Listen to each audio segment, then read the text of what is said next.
It's a fair assumption so far. I think we need Cloud9 to step up, don't we?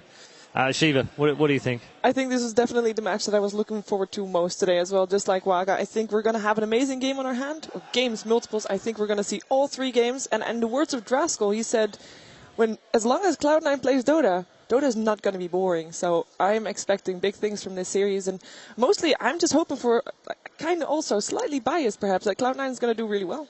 Okay. I don't mind a little bit of bias on it. It's absolutely fine. I can stay neutral. We can be biased on the panel. Yeah, it's no problem. So, Malini, just to balance it up, you're with Vici, right? I am with Vici, actually. Yeah. I think they match up very well versus Cloud9. Cloud9 traditionally a little bit greedier. Vici very good at 5-inning and ending games, as they're pretty high up there in terms of being able to push high ground. And Cloud9 has generally responded to that by trying to be as aggressive as Vici is early and met with really poor success. But I think this time they turned over a new leaf. Okay. Generally, and this is a question to all of you, open for discussion, key player on each side. Who do you feel it is? Fada on Cloud9, I say. Who? Fada on Cloud9. Okay. I'm actually more for supports on C9. I think they're more consistent in general. But yeah. I think for C9 it's Misery. For Vici, I'm looking at How. Mostly. How has been... when I first started casting Dota, I at some point casted the TI2 group stages, and I followed Tong Fu. And Tong Fu had How playing in it, and he was a mid-player at that point. He played loads of Queen of Pain. Luckily, he's been playing that again this tournament. And I just became a fan. I can't help it. So I'm looking for him. As a carry, he transitions so well into being a carry, farming, but also being super aggressive, because he never really let go of that mid mentality that he needs to be active in the game, and I just love to watch him play. How is a monster, and he showed that at TI4 if nothing else, so I definitely respect him as probably the strongest player on Vici. Yeah. Okay. Who do you think is the most inconsistent player that you're looking for a consistent performance from? That's probably on C9 side. If you're asking me. It's hard to say. Like, Eternal Envy goes for the big place, and sometimes that can fail very hard, but it also can give huge payoffs. So I guess that's inconsistent in a way, but it can be worth it. You don't always have to be consistent if it's that good when it pays off. I would mostly say Bone 7, perhaps. Not because, I mean, he is slightly inconsistent, but I compare him then to Ice Ice Ice, and Ice Ice Ice is just way more consistent than Bone 7 if you compare the two. Not that Bone 7 is always inconsistent, it's just comparing the two, Ice Ice Ice takes the cake for me. It's hard to compare players from team to team, I feel, because they also have different roles, and, Bone 7 is the guy that's going to have to find openings, or they put a lot of pressure on him because both Fada and Envy are quite greedy. And he doesn't get the space to be greedy. He has to make something happen with very little. Whereas Ice Ice Ice has more space, in my opinion. He's been given more space by his team. Okay, we are down to 30 seconds before the draft starts for the first game. Nerves are obviously jangling in that booth. And your nerves are now going to be jangling because I'm going to put you on the spot. Predictions very quickly. Malini? 2-0 Vici. Okay. Well, I'm going to go with my head says Vici 2-1. My heart says Cloud9 2-1. So I'm going to go with my heart, 2-1 for Cloud9. Okay. I have exactly the same feeling, but I'm going to go with my head. I believe Vici. My heart says Cloud9 2-1, and my head says nothing. Come on.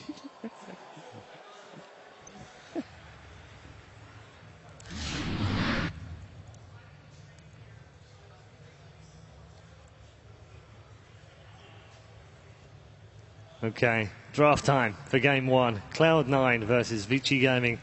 Everyone, hold on to your seats seriously for this one, because I've got a feeling this could be an absolutely monstrous game on a roller coaster we haven't seen yet at the International. Priorities are going to change. I don't think Bounty Hunter will be let through any game in this series. I think Wisp will be high contention, and I actually think Broodmother is going to slip by at least one of these games, because both of these teams love Broodmother. Yeah, that's a full possibility. And I think Wisp is high priority, as you said, but I'm not sure if Vici are 100% about banning it, as C9 just came down from winner bracket, losing when they played Wisp.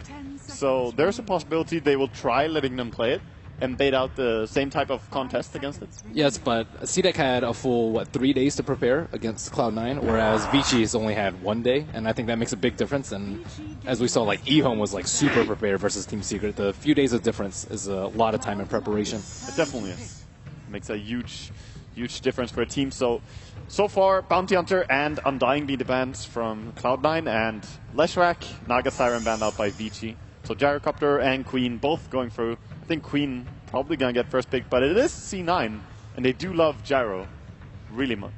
I really don't think Gyro is their hero, though. I watch Cloud9 play Gyro a lot, and I feel like they don't use the hero as as good as well as the other teams do. They're not aggressive enough with it. I really want Cloud9 to go back to what they used to play, which is I'd really like to see. Well, they went for the Gyro again. I hope they use it differently this time around, and they play. Wow. They need to try to play more aggressive than what we saw. Well, Cloud9 also typically likes to leave the options over for later for Fada, so Beastmaster and Dragonite perhaps are options for Fada later on. So I'm kind of happy that they picked up Gyrocopter fairly early, if they wanted to go for that type of carry anyway, so that Fada can have the hero of his choice later on. If you're Bone 7, you're intimidated. They picked those two heroes so quickly that, I mean, you saw him, he had like a huge binder as he was walking out. I wonder what's in there, but when a team picks Clockwork and Lina that quickly, you know that they knew. Yeah. I mean, they didn't expect anything else than a Gyrocopter first pick there, I think. So now Cloud9 are a little bit thrown off. And usually they would go for Wisp here. They're probably really hesitant about it, though, because of the Lina. That's definitely a thing, as you said as well. When you pick really quickly, you put the enemy team on the spot. It's like, okay, what are we going up against? Most likely your brain is going to tell you it's a pocket strat. They have prepared 5 heroes in particular they want against us because they picked that quickly. Yeah. But they're going to go for the Wisp again. It is a nice way to activate and get the Gyrocopter ganking. I have seen games where C9 played really beautiful active ganking Gyrocopter, but that was with a Beastmaster, not the DK mid.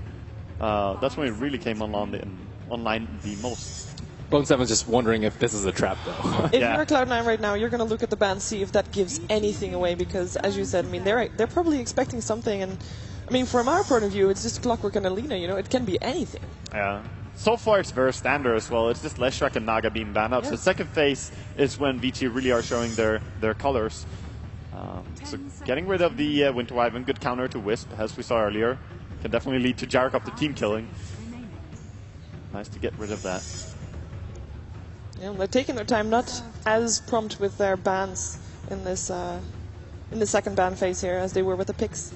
Yeah, I think so far, I mean, we talked about how VT hasn't had, 3 days to prepare or anything, but so far the draft is pretty predictable from C9. If you're just to think about it, what 2 heroes will they pick if we leave Gyro and Wisp? Like, it's probably going to be those 2 heroes. Most of the times C9 will take that. I'd like to see, I'm watching those drafts, and I'd like to see a Venomancer from C9. They play core Veno on Fada, and I think it can be quite effective, which is the way Vici plays, especially when you have a Wisp lineup, because you're going to delay them from, like, their push is going to be delayed by a lot, and if you actually force the issue and try to dive the Venomancer and, like couple, maybe even 3 heroes gets hit by Veno's ulti, and then Wisp relocate into that could be really, really hard to fight into. I think it's like they have so many picks they haven't tried yet or haven't used. Yeah, I'd really like to see those. They only played like 1 game of Venomancer in the entire group stage. It did work for them, I think. I can't recall. Either way, it did a lot of work in the game. Can't recall if they won it, but Fada does love to play that. And he plays it pretty suicidal. We'll get his Blink Dagger at some point and just jump in, get ulti on everyone, which makes it quite easy for Gyro. He really is a space maker. He's the type of mid hero that farms a lot, but he creates space with the way he farms. He's not going to farm your jungle or the steal farm from Envy, the safe farm. He's just going to push it to the limits, push out the lanes, be out of position a bit, but just be ready to go back because he has good map awareness. He's that type of mid-oriented farmer, so he's pretty selfless in the way he plays, and that's why I think it was a smart ban by Vici to get rid of Beastmaster, because as you say, map awareness. When he has the Hawks up, he micros them really well, and it's so hard to gank anyone on C9. And they have a 100% win rate with him as well, so far in the international. So picked it 3 times for Fada, 3 times a win. Good smart ban. They just profit the last ban, very unusual. I think Cloud9 should brood at this point. There's no Darks here because there's Clockwork already taken by Vici Gaming. And I think it's very common for people to pressure a lot with Brood so that Io can get his level 6. And they actually don't really have any good Brood counters. Storm Spirit, I think, is actually one of the better safe laners versus them, but aside from that, there aren't that many left. Yeah, maybe. It could really abuse the Rubik as well. Like, he's not a very good support against Broodmother early on. He can definitely get chased down by the spiders. I think it's in their mind already, because when it's not banned in the second phase, every team is going to think about it, like, can we get away with this? And for VT Gaming, it's not as strong, so maybe they can just wait for second. 4th. Yeah, exactly, as a 4th pick. Well, they've been going for the Rubik a lot. There's no surprise there. Shadow Fiend. Oh my god, the instant picks from VT again. Yeah. They are prepared, and that's also confirmed in Alina for Super. So excited to see that for him. He's a very defensive mid player, I find sometimes, but on Alina he is anything but defensive. Yeah, and this is also finalizing. We have the Clockwork, the AA. You can definitely see where this is going. Clockwork hooks in, AA sends ulti. You have the Lina who brings a lot of his damage really quickly in a burst. And Rubik is pretty much just a popular Eastern support hero. He has been played a lot by any of the Chinese teams. I think this is a really solid draft so far. Curious to what carry they want. Maybe that is situational Well, in the game, though. To me, the only weakness of Vichi's draft right now is that they lack physical damage, like incredibly. They How about have Luna, then? almost only magical damage. I'd say Luna is mostly magical as well, at least until she gets like Butterfly and items like this, and then sure, but I feel like, you know, both Gyro and SF are BKB carriers, like they're gonna get it quite early, and the 4 heroes Vici have right now, they don't really deal well with the BKBs. Sure, when Lina gets act and everything, but if you shut down the Lina a bit, my point is that Vici's last hero is gonna have to be very, very good at dealing physical damage, else there is a big window for Cloud9 to actually take objectives. I'll try and summon a hero that hasn't been picked a lot then. Let's just imagine a Void pick for Vici Gaming. Yeah. It could work really well into your lineup. And it really could. And it's gonna your description. Exactly, and it's gonna turn this magical damage into, like, you know, potential damage, because obviously when you're chrono you can't use your BKB, so all those heroes become relevant. It would be a really good pick, actually. What do you make of this draft so far, Merlini? I mean, on Vici's side, they have all ultis that are like pretty low cooldown. I think that Faceless Void would be pretty good, and I like it a lot, but I mean, they tend more towards the safer carries, right? For the Phantom Lancer, for the Ember Spirit, for the Anti-Mage that we've seen so often. Yeah. Pogna Bang incoming, probably, from Vici. I just want to say that I really like the fact that Cloud9 just stick to their guns. I think, again, they lost twice yesterday with it, but I still think it's the right way, like it's the right approach